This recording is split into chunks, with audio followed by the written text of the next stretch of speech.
Matthew chapter 17. After 6 days, Jesus took Peter, James, and his brother John and led them up on a high mountain by themselves.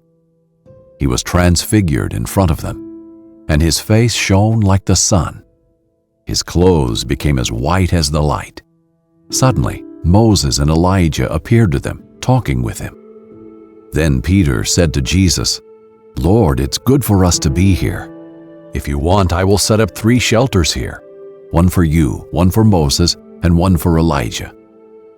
While he was still speaking, suddenly a bright cloud covered them, and a voice from the cloud said, "This is my beloved Son, with whom I am well pleased. Listen to him." When the disciples heard this, they fell face down and were terrified. Jesus came up, touched them, and said, "Get up, don't be afraid." When they looked up, they saw no one except Jesus alone. As they were coming down the mountain, Jesus commanded them, "Don't tell anyone about the vision until the Son of Man is raised from the dead." So the disciples asked him, "Why then do the scribes say that Elijah must come first?" "Elijah is coming and will restore everything," he replied. "But I tell you, Elijah has already come, and they didn't recognize him. On the contrary, they did whatever they pleased to him. In the same way, the Son of Man is going to suffer at their hands." Then the disciples understood that he had spoken to them about John the Baptist. When they reached the crowd, a man approached and knelt down before him. "Lord," he said, "have mercy on my son, because he has seizures and suffers terribly. He often falls into the fire and often into the water. I brought him to your disciples, but they couldn't heal him."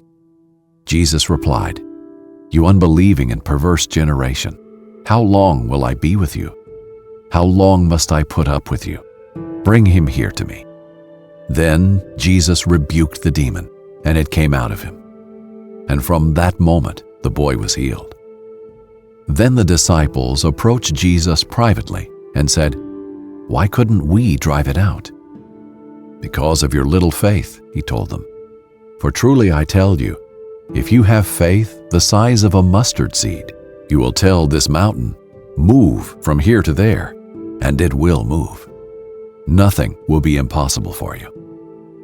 As they were gathering together in Galilee, Jesus told them, "The Son of Man is about to be betrayed into the hands of men. They will kill him, and on the 3rd day he will be raised up." And they were deeply distressed. When they came to Capernaum, those who collected the temple tax approached Peter and said, "Doesn't your teacher pay the temple tax?" "Yes," he said. When he went into the house, Jesus spoke to him first. "What do you think, Simon? From whom do earthly kings collect tariffs or taxes? From their sons or from strangers?" "From strangers," he said. "Then the sons are free," Jesus told him. "But so we won't offend them. Go to the sea, cast in a fishhook, and take the first fish that you catch. When you open its mouth, you'll find a coin. Take it and give it to them for me and you."